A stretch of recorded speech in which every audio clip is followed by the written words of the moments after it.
কৃষ্ণা জগন্নাথ বলদেব সুভদ্রা মহারানী কি জয়।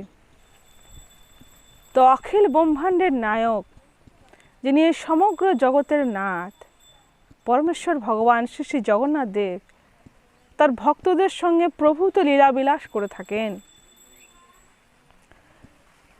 তো পরমেশ্বর ভগবান তার ভক্তদের সঙ্গে যে সমস্ত লীলাবিলাস দিব্য লীলাবলী প্রকাশ করেন, প্রত্যেকটি লীলার পিছনে একটি করে বিশেষ উদ্দেশ্য রয়েছে, একটি কারণ রয়েছে, একটি শিক্ষা রয়েছে। পরমেশ্বর ভগবান প্রত্যেকটি লীলার মাধ্যমে আমাদের একটি করে শিক্ষা প্রদান করেছেন, যেগুলি আমাদের ভক্তির জীবনকে সুরক্ষিত রাখার, ভক্তির জীবনকে ঠিকমতো ধরে রাখার আমরা কি না উপায় পাই। সেই সমস্ত লীলাবলী আস্বাদন করে পরমেশ্বর ভগবান তার ভক্তদের সঙ্গে প্রভূত লীলা প্রকাশ করেছেন। তো আমরা আগে অনেক লীলা আলোচনা করেছি এবং প্রত্যেকটি লীলায় আমরা দেখছি কিছু না কিছু বিশেষ শিক্ষার বিষয় রয়েছে। তো এমনই একটি লীলা আজ আমরা শ্রবণ করব, লক্ষ্মী দেবী এবং শ্রিয়া চণ্ডালিনীর লীলা। তো পুরী ধামে উড়িষ্যায় অঘ্রাণ মাসে বৃহস্পতিবারে একটি বিশেষ উৎসব হয়, লক্ষ্মী দেবীর আরাধনা করা হয়, লক্ষ্মী দেবীর পূজা করা হয়। এবং এই দিনটিতে লক্ষ্মী দেবী তার পতিদেব শ্রী জগন্নাথ দেবের থেকে আদেশপ্রাপ্ত হন যে তিনি এই দিন তিনি শ্রীমন্দির থেকে নির্গত হয়ে তার ভক্তদের গৃহে গৃহে তিনি যাবেন ভক্তদের সাথে সাক্ষাৎ করার জন্য। তো সেই রকম একদিন অঘ্রাণ মাসে বৃহস্পতিবার উপস্থিত হলে লক্ষ্মী দেবী বের হলেন শ্রীমন্দির থেকে ভক্তদের গৃহে ভক্তদের সাথে সাক্ষাৎ করবেন বলে। তো লক্ষ্মী দেবী যেতে যেতে প্রথমে একটি বণিকের গৃহে দেখতে পেলেন। তো বণিকের গৃহে যখন তিনি প্রবেশ করলেন, তিনি দেখলেন যে সেই বণিকের গৃহে তখনও পর্যন্ত সবাই শয্যাশায়ী রয়েছে এবং সে গৃহের আঙিনা সমস্ত কিছু নোংরা হয়ে রয়েছে, সেগুলি পরিষ্কার পরিচ্ছন্ন নেই। আর সেই বণিকের গৃহে একজন বণিকের পত্নী ধান সিদ্ধ করছেন। তখন লক্ষ্মীদেবী একটি বৃদ্ধাবেশে সেই বণিকের সে স্ত্রীর কাছে গেলেন আর বললেন যে আজকে অঘ্রাণ মাসের বৃহস্পতিবার, তো আপনার গৃহে চতুর্দিকে এত নোংরা রয়েছে, এগুলিকে পরিষ্কার করে সুন্দর করে গোবর দিয়ে লেপন করে সুন্দর করে আলপনা দিয়ে লক্ষ্মী দেবীর আরাধনা করুন।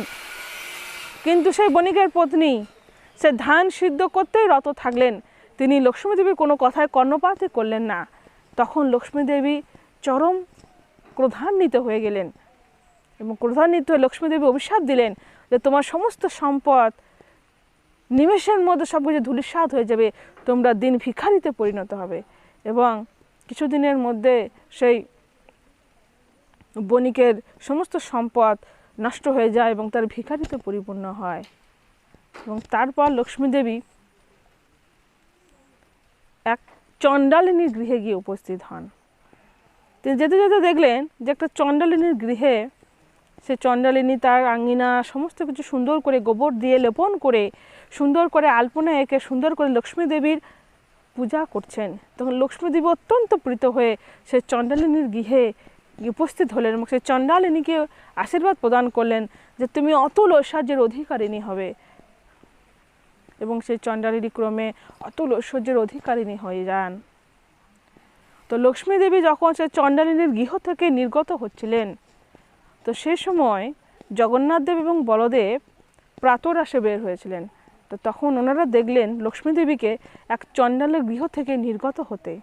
তো সেটি দর্শন করে বলদেব প্রচণ্ড ক্রোধান্বিত হলেন এবং জগন্নাথ দেবকে বললেন যে তোমার পত্নী লক্ষ্মী দেবী এক চণ্ডালিনীর গৃহে যাচ্ছে, যারা অশুচি অশুদ্ধভাবে থাকে এবং এইভাবে সে আবার মন্দিরে প্রবেশ করে মন্দিরের সমস্ত শুচিতা নষ্ট করে দেবে, তাই লক্ষ্মী দেবীর প্রবেশ নিষিদ্ধ আজ থেকে শ্রীমন্দিরে। তো তখন জগন্নাথদেব বললেন তার বড় দাদা বলদেবকে যে আজকের মতো ক্ষমা করে দিন আপনি আমার পত্নীকে, আমি লক্ষ্মী দেবীর সাথে কথা বলবো যাতে পরবর্তীকালে তিনি যেন আর চণ্ডালদের গৃহে না যান। তো বলদেব কিছুতেই সেটি মেনে নিলেন না। তিনি বললেন যে না, তুমি আজকেই লক্ষ্মীকে তুমি নিষেধ করবে, লক্ষ্মী দেবী যেন শ্রীমন্দিরে প্রবেশ না করে। জগন্নাথ দেব হলেন অনুজ, তিনি তার সমস্ত অগ্রজের সমস্ত কথা তিনি পালন করতেন। তিনি বলদেবের কথা মেনে নিলেন এবং যখন লক্ষ্মী দেবী মন্দিরে প্রবেশ করতে গেলেন, জগন্নাথ দেব তখন বললেন যে হে লক্ষ্মী, আপনি এক চণ্ডালিনীর গৃহে গিয়েছিলেন, তাই দাদা আপনাকে শ্রীমন্দিরে প্রবেশ করতে নিষেধ করেছে, আপনি শ্রীমন্দির পরিত্যাগ করুন। তো তখন লক্ষ্মী দেবী বললেন যে আমাকে বিনা অপরাধে আমাকে এত বড় শাস্তি প্রদান করা হচ্ছে কেন? আমি তো আপনার অর্ধাঙ্গিনী। আপনি যখন আমার পানি গ্রহণ করেছিলেন, আমাকে বিবাহ করেছিলেন, আমার পিতাকে আপনি কথা দিয়েছিলেন যে আপনি আমার 10টা অপরাধ ক্ষমা করবেন। তো লক্ষ্মী দেবীর পিতাকে না সমুদ্রদেব, তো সেই জন্য সমুদ্রদেবের সঙ্গে জগন্নাথ দেবের একটি মনোমালিন্য রয়েছে। সমুদ্রদেব প্রচণ্ড গর্জন করে থাকেন।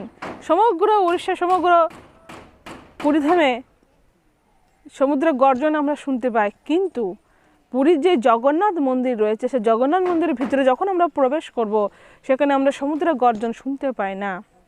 পুরী মন্দিরের দক্ষিণ দুয়ারে জগন্নাথদেব কানপাতা হনুমানকে প্রতিষ্ঠা করেছেন। কানপাতা হনুমান সেখানে কি করেন না সমুদ্রের গর্জন শ্রবণ করছেন, যাতে সেই শব্দ জগন্নাথ পর্যন্ত না পৌঁছায়। তখন লক্ষ্মী দেবী বললেন, তো আপনি তো কথা দিয়েছেন আমার পিতাকে, তাহলে আপনি আমাকে কেন আমার বিনা অপরাধে আমাকে শাস্তি দিচ্ছেন? আমি তো আপনার অনুমতি নিয়েই আমার ভক্তদের গৃহে সাক্ষাৎ করতে গেছি। তো তখন জগন্নাথ দেব বললেন, আমি কিছু করতে পারবো না, এটি দাদার আদেশ, তোমাকে যেতেই হবে। তখন লক্ষ্মী দেবী খুব ক্রোধান্বিত হলেন এবং তিনি অভিশাপ দিয়ে দিলেন যে আগামী 12 বছর পর্যন্ত যে জগন্নাথ দেব এবং বলদেব কি না তাদের প্রয়োজন মতো ভোজন সামগ্রী পাবেন না, এবং তিনি তার সমস্ত পরিচারিকাদের নিয়ে লক্ষ্মী দেবী চলে গেলেন। তো তখন বলদেব এবং জগন্নাথ দেব রাত্রিতে শয়ন করে যখন সকালে ঘুম থেকে উঠেছেন, তারপরে এবার সকালে প্রাতরাশের জন্য অপেক্ষা করছেন। তো প্রাতরাশ তো আসে না। তখন বলদেব জগন্নাথ দেবকে প্রশ্ন করছেন যে আজকে প্রাতরাশ রাস্তা তো বিলম্ব হচ্ছে কেন? তো তখন জগন্নাথ দেব বলছেন, লক্ষ্মী দেবী এবং তার পরিচারিকারা তো এই শ্রীমন্দির পরিত্যাগ করেছেন, তাহলে তো কেউ রন্ধনই করছে না, তাহলে আমরা কি করে প্রাতরাশ পেতে পারি? তখন বলদেব বলছেন, আমরাই আজকে রন্ধন করব। এবং বলদেব এবং জগন্নাথ রন্ধনশালায় গিয়ে দেখছেন যে সমস্ত উনান, সমস্ত রন্ধনের জিনিসপত্র সমস্ত কিছু ভগ্ন অবস্থায় রয়েছে, ভেঙে পড়ে আছে, রন্ধন করার মতো পরিস্থিতি নেই। তো তখন বলদেব এবং জগন্নাথের তো প্রচণ্ড ক্ষুধা পেয়েছে, কি করবেন এরকম অবস্থা। যেহেতু লক্ষ্মী দেবী গৃহ পরিত্যাগ করেছে, লক্ষ্মী দেবী হচ্ছেন কি না শ্রী সমৃদ্ধি, তা লক্ষ্মী দেবী যখন গৃহ পরিত্যাগ করেছেন তার সাথে সাথে সমস্ত শ্রীও চলে গেছে। তাই জগন্নাথ এবং বলদেব এখন ক্ষুধা নিবৃত্তির জন্য চিন্তা করলেন, তাহলে আমাদের এখন ভিক্ষাবৃত্তি করতে হবে, যদি কোথাও থেকে আহার্য সামগ্রী পায়। ভগবানের কেমন লীলা, যিনি অখিল ব্রহ্মাণ্ডের নায়ক, যার কৃপায় এই সমগ্র জগৎ আহার পাচ্ছে, আজ তাকে আহারে তার ভোজনের জন্য তাকে ভিক্ষা করতে হচ্ছে। এটি হচ্ছে ভগবানের দিব্য লীলা। ভক্তের মহত্ব প্রকাশ করার জন্য ভগবান এরকম দিব্য লীলা বলি করে থাকেন। তিনি ভক্তদের জন্য সমস্ত কিছু করতে পারেন, তিনি হচ্ছেন ভক্ত বৎসল ভগবান। তো তখন জগন্নাথ দেব এবং বলদেব কি না ক্ষুধা নিবৃত্তির জন্য, ভোজনের জন্য ভিক্ষাবৃত্তি করতে শুরু করলেন। ব্রাহ্মণের বেশ ধরে ওনারা পথে পথে ঘুরে বেড়াচ্ছে আহারের জন্য। তো যখন পথে হাঁটতে হাঁটতে ওনারা যাচ্ছেন, তো লক্ষ্মী দেবী সূর্যদেবকে বলেছেন যে তোমরা প্রচণ্ড তাপের মাত্রা বৃদ্ধি করবে সূর্যদেবকে বলেছেন, যাতে জগন্নাথ ও বলদেব যাতে সে তাপ সহ্য করতে না পারে। তো সূর্যদেব প্রচণ্ড তাপ দিয়েছেন, এত তাপ দিয়েছেন যে জগন্নাথ এবং বলদেব হাঁটতে হাঁটতে ক্লান্ত হয়ে গেছেন, পরিশ্রান্ত হয়ে গেছেন এবং ওনাদের জল পিপাসা পেয়েছে। তখন ওরা কিছু দূরে গিয়ে দেখলেন একটি পুষ্করিণী দেখতে পেয়েছেন। তখন মনে মনে চিন্তা করলেন যে পুষ্করিণীর জলের আমার তৃষ্ণা নিবৃত্তি হবে নিশ্চয়ই। যেই পুষ্করিণীর কাছে গেছেন লক্ষ্মী দেবী, তখন জলদেবতাকে আদেশ দিয়েছেন যে উনি যেন জগন্নাথ এবং বলদেবকে জল না দেন। যেই মাত্র পুষ্করিণীর কাছে গেছেন অমনি পুষ্করিণীর সমস্ত জল শুকিয়ে গেছে, ওনাদের তৃষ্ণাও নিবৃত্তি হলো না। ওনারা তখন খুবই পরিশ্রান্ত হয়ে মনে মনে ভাবছেন, তাহলে এত ক্ষুধা পেয়েছে, তাহলে যদি গাছের পাতা খেয়েই আজকে আমরা আমাদের ক্ষুধা নিবৃত্তি করব। একটি খুব সুন্দর গাছ দেখতে পেয়েছেন, যে গাছের মধ্যে খুব সুন্দর কচি কচি পাতা বের হয়েছে। যেই গাছটার কাছে গেছেন অমনি সেই গাছের সমস্ত পাতা শুকিয়ে গিয়ে ঝরে পড়ে গেছেন। তখন জগন্নাথ এবং বলদেব বিষণ্ণিত হয়ে গেছেন, তাহলে কি আজ আমাদের কোনো আহার সামগ্রী জুটবে না? আবার ওনারা হাঁটতে হাঁটতে যাচ্ছেন, কিছু দূর যাওয়ার পর দেখছেন যে এক বৃদ্ধা এক মন্দিরে মহাপ্রসাদ বিতরণ হচ্ছিল। সে মহাপ্রসাদের মধ্যে ছিল খই। সে বৃদ্ধা খই নিয়ে আসছিলেন। এবার যখন তিনি খই নিয়ে আসছিলেন তখন সে বৃদ্ধার কাছে যান জগন্নাথ এবং বলদেব এবং গিয়ে প্রার্থনা করেন, আমাদের একটু ক্ষুধা নিবৃত্তির জন্য কি আমাদের একটু প্রসাদ দেবেন? তো তখন সে বৃদ্ধা বলেন, হ্যাঁ নিশ্চয়ই দেব।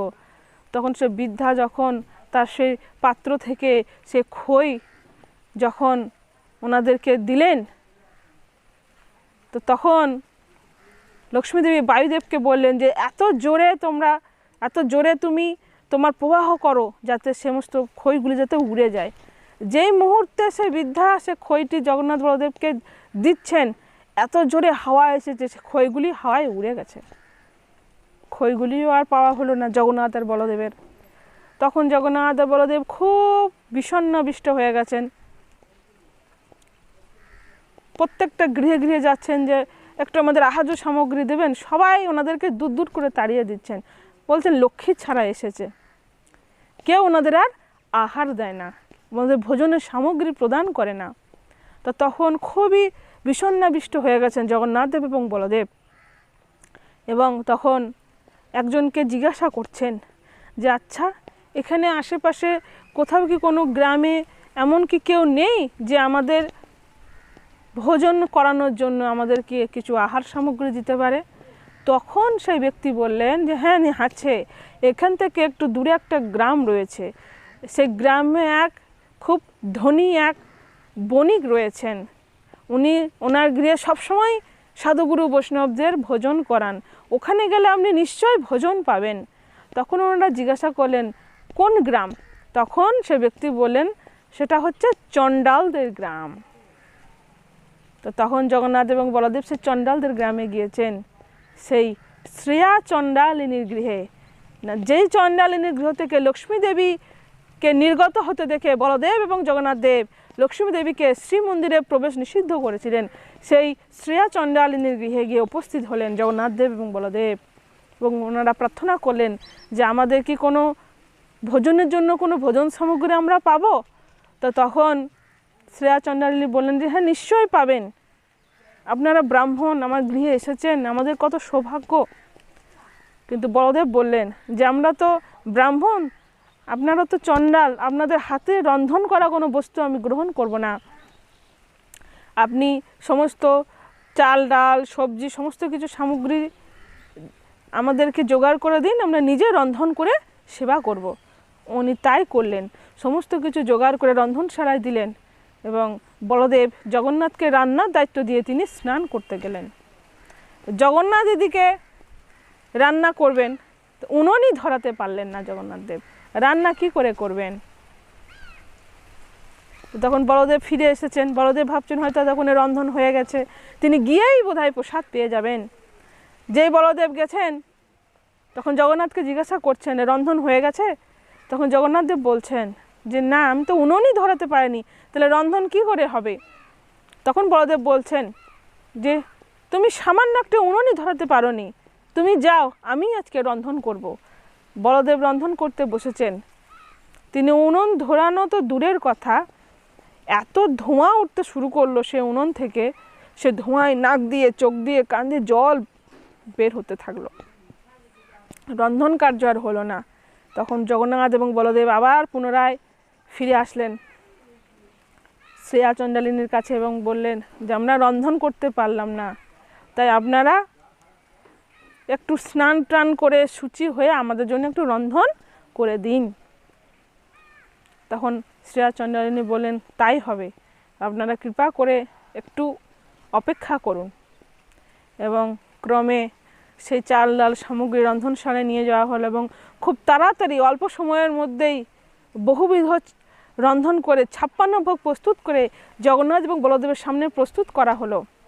ওনারা যেহেতু এতদিন ধরে কিছু খাননি, ক্ষুধার্ত, ওনারা খুব মনোযোগ সহকারে খুব আনন্দে সে প্রসাদ পেতে লাগলেন। আর সে প্রসাদ এতই সুস্বাদু, সে প্রসাদের মধ্যে একটি পিঠে ছিল, যে পিঠেটা লক্ষ্মী দেবী প্রস্তুত করতেন জগন্নাথ এবং বলদেবের জন্য। তখন সেই পিঠেটা যখন বলদেব এবং জগন্নাথ প্রসাদ পেয়েছেন, তখন বলদেব বলছেন যে ভাইকে, জগন্নাথকে, যে জগন্নাথ, এই পিঠা তো একমাত্র লক্ষ্মী দেবী ছাড়া কেউ প্রস্তুত করতে পারে না। এটি বিশেষ ধরনের একটি পিঠা, যেটি ভোজনের অন্তে লক্ষ্মী দেবী জগন্নাথ এবং বলদেবকে দিতেন। সেই পিঠাটা আস্বাদন করে বলদেব বুঝতে পারলেন যে এটা নিশ্চয়ই এই রন্ধন লক্ষ্মী দেবী করেছেন, এই গৃহে নিশ্চয়ই লক্ষ্মী দেবী আছেন।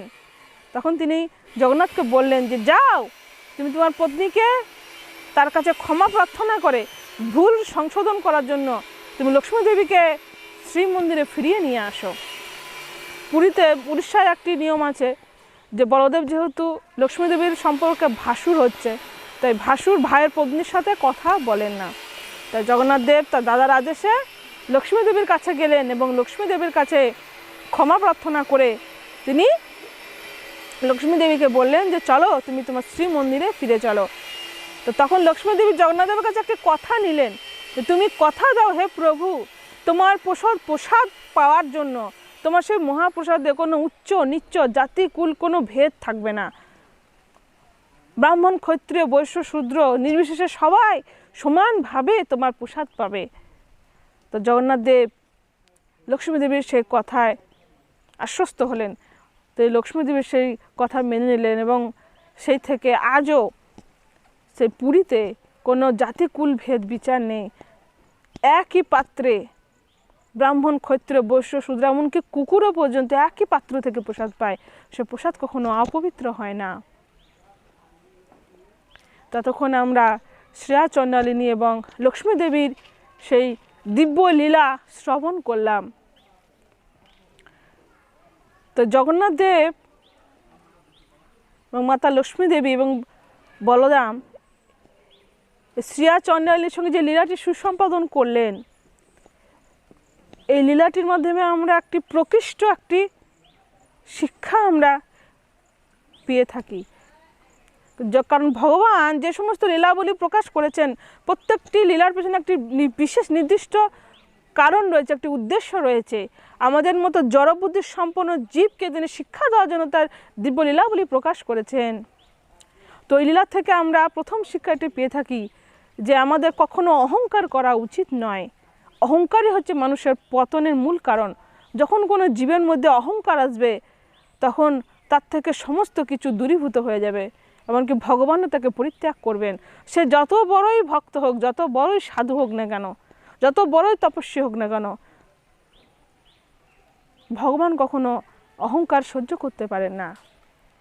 তো এখানে বলদেব তিনি অহংকারে বশীভূত হয়ে লক্ষ্মী দেবীকে কি করলেন না, শ্রীমন্দির ছাড়া করলেন, যে তিনি শ্রেয়া চণ্ডালিনীর গৃহ থেকে বের হয়েছেন বলে। তো এখানে এই লীলাটি বলদেব এই জন্য করছেন যে যখন কেউ অহংকার করবে, এবং তার জন্য কি হলো না, বলদেব এবং জগন্নাথ ক্ষুধার্ত থাকলেন, ওনারা আহারই পেলেন না, ওনাদেরকে সেই শ্রেয়া চণ্ডালিনীর গৃহে গিয়েই ভোজন করতে হলো। যেই শ্রেয়া চণ্ডালিনীর গৃহতে যাওয়ার জন্য লক্ষ্মী দেবীকে প্রবল ভর্ৎসনার মুখোমুখি হতে হয়েছিল। তো আমাদের জীবনেও যদি আমরা আমাদের জীবনে যদি সেই অহংকারের দ্বারা আমরা যদি বশীভূত হয়ে যাই, তাহলে আমাদের জীবনেও সেই পরিস্থিতি আসবে। তা আমাদেরকে সর্বপ্রথম অহংকার পরিত্যাগ করতে হবে। কারণ কাম, ক্রোধ, লোভ, মোহ, মদ, মাৎসর্য সমস্তগুলো যে স্বরূপগুলি হচ্ছে আমাদের হৃদয়ের ময়লা। এবং কামনা বাসনা বাধা প্রাপ্ত হলে কি হবে? ক্রোধ আসবে। আর যখনই আমাদের ক্রোধ আসবে তখন আমাদের সদ্গুণগুলি নষ্ট হয়ে যাবে। আর যখন সদ্গুণগুলি নষ্ট হয়ে যাবে তখন মনের মধ্যে অহমিকা বোধ জন্ম নেবে, অহংকার সৃষ্টি হবে। আর যখন অহংকার আসবে তখন আমাদেরকে পরমেশ্বর ভগবান পরিত্যাগ করবেন। তাই আমাদের অহংকার পরিত্যাগ করতে হবে। আর দ্বিতীয় হচ্ছে প্রত্যেকটা জীবের প্রতি সমভাবাপন্ন হতে হবে। উচ্চ নিচ্চ জাতিকুল ভেদ বিচার করা যাবে না। কারণ জগন্নাথ দেব এটি শিক্ষা দিচ্ছেন যে লক্ষ্মী দেবী তো প্রথমে এক বণিকের বাড়ি গিয়েছিলেন, যিনি বংশজাত ব্রাহ্মণ। তো গিয়ে দেখলেন যে সেই গৃহে তারা শয্যাশায়ী হয়ে রয়েছে, চতুর্দিকে কি নোংরা হয়ে রয়েছে, পরিষ্কার পরিচ্ছন্ন নেই। তখন লক্ষ্মী দেবী সেই গৃহ থেকে পরিত্যাগ করে দেখলেন না চণ্ডালিনী তার গৃহে খুব সুন্দর সুসজ্জিত করে আলপনা দিয়ে লক্ষ্মী দেবীর আরাধনা করছেন। তাই ভগবান এখানে শিক্ষা দিচ্ছেন যে ভগবানের সেবা করার জন্য কোনো উচ্চ নিচ্চ কোনো জাতিকুল ভেদ বিচার নেই, যে কেউ ভগবানের সেবা করতে পারে এবং ভগবানের ভক্তিতে সুপ্রসন্ন হন। তাই শ্রেয়া চণ্ডালিনী চণ্ডাল হওয়া সত্ত্বেও তার যেহেতু সুদৃঢ় ভক্তি ছিল, সুদৃঢ় নিষ্ঠা ছিল, লক্ষ্মী দেবীর প্রতি প্রেম ছিল, সেজন্য লক্ষ্মী দেবী চণ্ডালিনীর গৃহে উপস্থিত হয়েছিলেন, সে ব্রাহ্মণের গৃহ পরিত্যাগ করেছিলেন। তাই আমাদের জাতি কুল ভেদ বিচার না করে সকলকে, সমস্ত জীবকে সমানভাবে ভালোবাসতে হবে। প্রত্যেকটা জীবের প্রতি প্রেম আসতে হবে, প্রত্যেকটা ব্যক্তির প্রতি শ্রদ্ধা জ্ঞাপন করতে হবে। ভেদ বিচার করা যাবে না, ভেদ দর্শন করা যাবে না।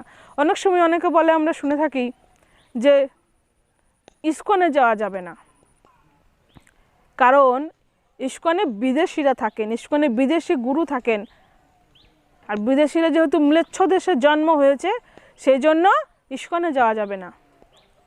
কিন্তু ম্লেচ্ছ দেশে জন্ম হোক, কিন্তু যদি কেউ সদাচার করে থাকেন, সদাচারে লিপ্ত থাকেন, তার তিনি হচ্ছেন এই জগতের শ্রেষ্ঠ ব্যক্তি। যদিও ভারতভূমি হচ্ছে পুণ্যভূমি, কারণ এই ভারতভূমিতে পরমেশ্বর ভগবান প্রভু তো লীলাবিলাস করেছেন, কিন্তু তারপরেও সেই ভারতভূমিতেও জন্ম হয়েও এমন অনেক ব্যক্তি রয়েছে যারা অনাচারে দুরাচারে লিপ্ত হয়ে রয়েছে, যাদের মধ্যে কোনো সদাচারের কোনো লেশ নেই। কিন্তু যদি ম্লেচ্ছ দেশেও জন্ম হয়ে সে যদি কৃষ্ণ ভক্ত হয়, সে যদি কৃষ্ণের যথাযথ যদি প্রচারক হন, সে যদি কৃষ্ণ কথা বলেন, তিনি যদি কৃষ্ণ প্রসাদ পান, তার তিনি হচ্ছেন প্রকৃতপক্ষে শ্রেষ্ঠ ব্যক্তি। তা সেই জন্য আমাদের এরকম জাতি কুল ভেদ বিচার করা আমাদের উচিত নয়। সেটি জগন্নাথ বলদেব এবং লক্ষ্মী দেবী আমাদের শিক্ষা দিচ্ছেন এই লীলার মধ্যে, যে ভগবানের সেবা করার জন্য কোনো স্থল কান পাত্র কোনো কিছু নেই। যে কেউ যে কোনো পরিস্থিতিতে যে কোনো স্থানে ভগবানের সেবা করতে পারে, যদি তার নিষ্ঠা, যদি তার ভক্তি থাকে।